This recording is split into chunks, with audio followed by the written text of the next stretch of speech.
Is it correct that you're working on subconscious of people here? Oh, absolutely. That's what we do. We test people's subconscious responses to stimuli. That's the nature of our business. We work for Hewlett Packard. We work for Google, Microsoft. Manipulation.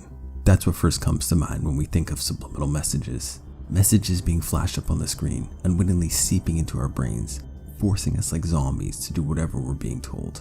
Or maybe it's hidden images embedded into seemingly harmless and innocuous pictures.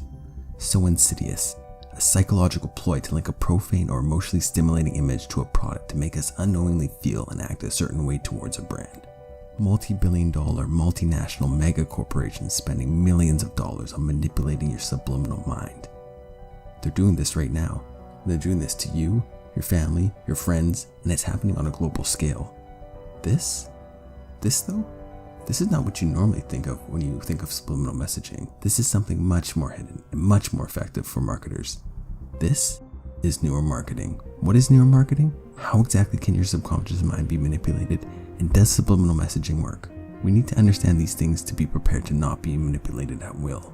Every time you walk into a store, whether it be the music being played in the background, or the color of the walls, or the packaging of the product, to the layout of the shelves and the language they use in their advertising to incite anxiety deep inside you that got you to pick up their product now in your hand. None of this is by accident.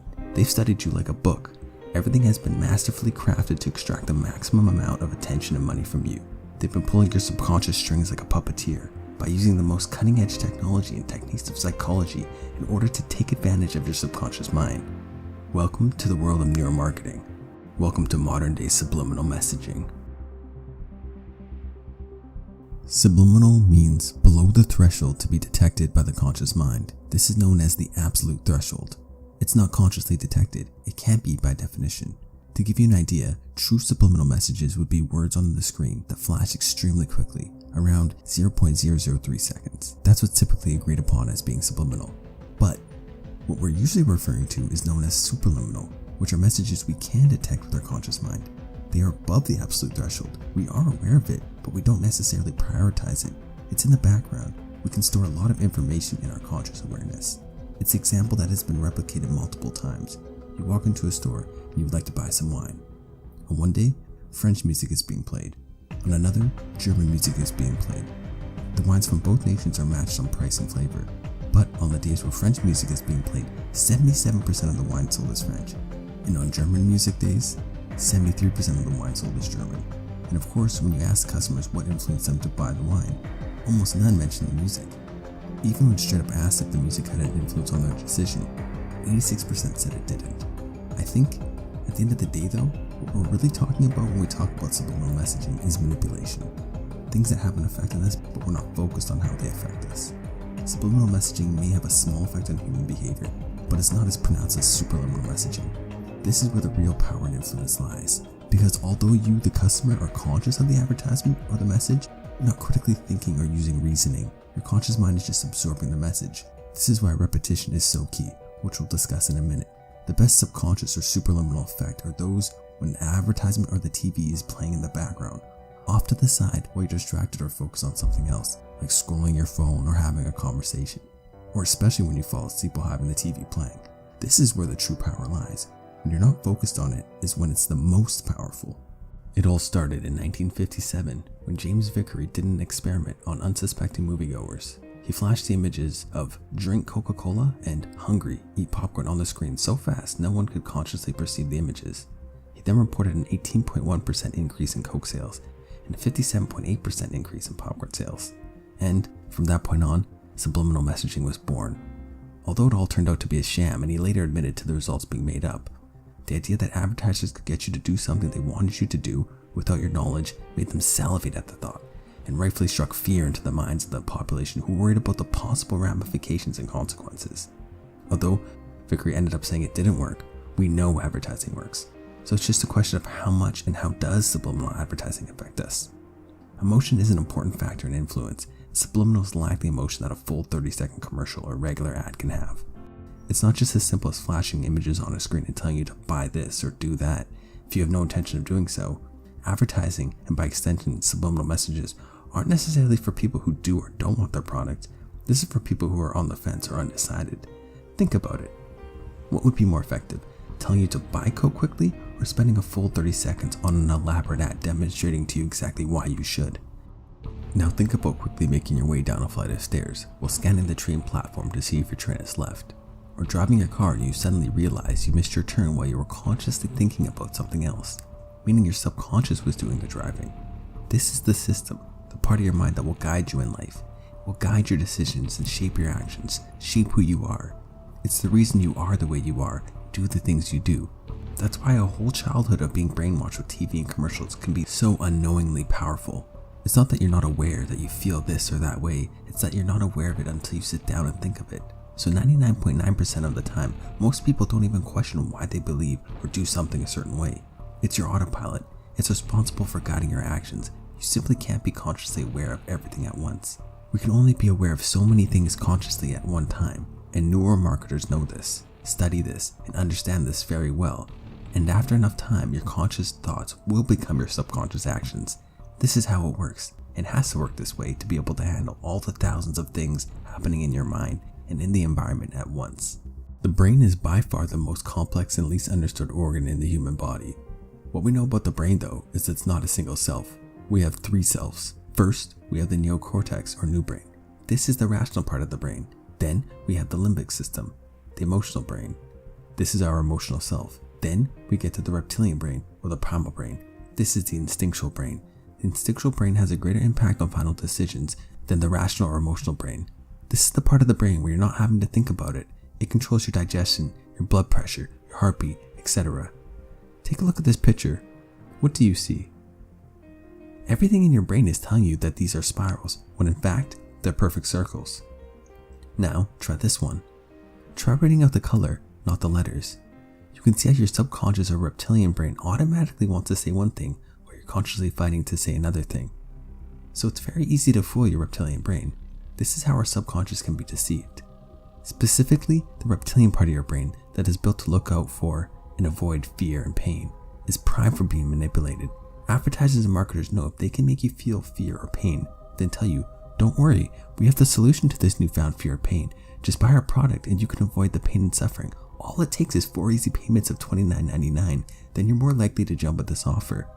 All the while, you don't even understand how they just played you like a sucker.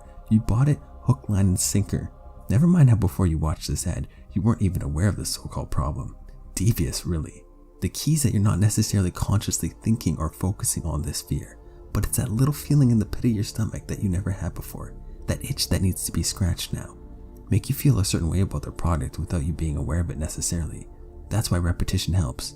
You see it so many times and half the time you're not even paying attention to the actual commercial. Repetition is the key. It's about being top of mind. You don't want to be an afterthought. When they think fun, fast food, you want them to say McDonald's, or when they think sportswear, they say Nike. This is very, very good business for a corporation. The amount of repetition will wear you down. Why else do you think advertising is a $225.8 billion industry in 2020? And that was just in the US alone. Imagine what it is today. The unconscious drives us. Only very few people are aware enough to understand this. 90% of the things we do and decisions we make come from the subconscious mind. Marketers are able to tap into and exploit the subconscious part of your mind. Researchers realized instead of asking people directly about what they wanted, like in traditional marketing, which would make them use their conscious mind, they needed to see exactly what consumers' minds really wanted. Neuromarketing is about using neurometrics, biometrics, and psychometrics to study consumer behavior to better understand at a subconscious level their desires, fears, and emotions related to a given ad, commercial, or any marketing strategy.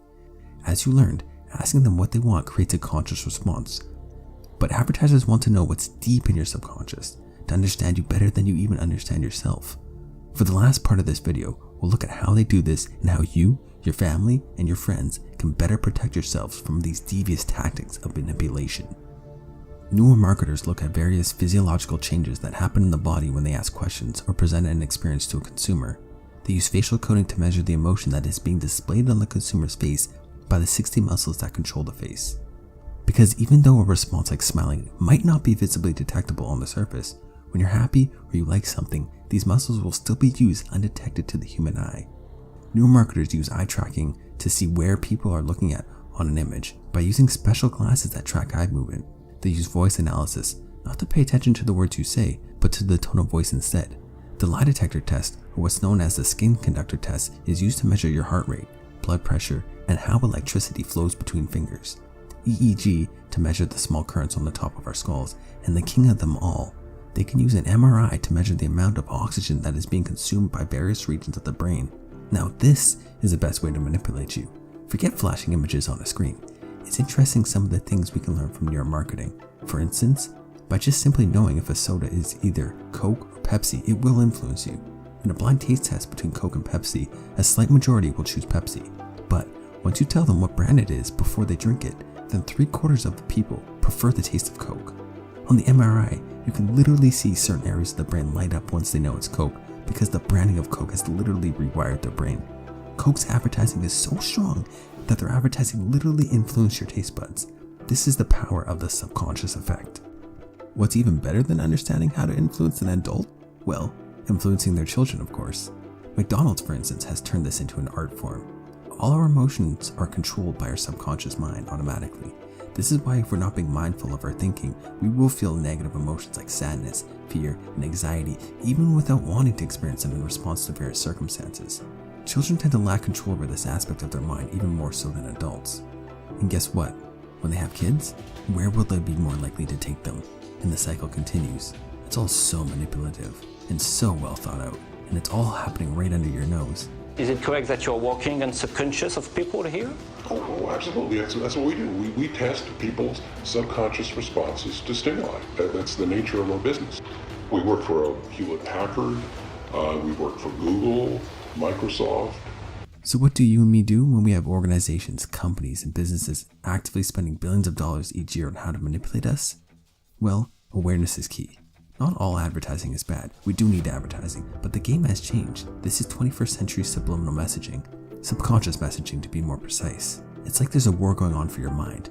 Marketers are using billions of dollars and the most advanced weaponry against you, but all you need is awareness. That's the beautiful thing. Don't be a victim. Don't be a passenger of your own life. Take back control of your life and become aware of the weapons being used to manipulate you. Become more conscious. Ask yourself why you like this commercial, why you choose the things you choose, buy the things you buy, and like the things you like. Take the time to question your thoughts. We need to flush our mind out regularly from all the garbage and pollution it's exposed to daily from the media.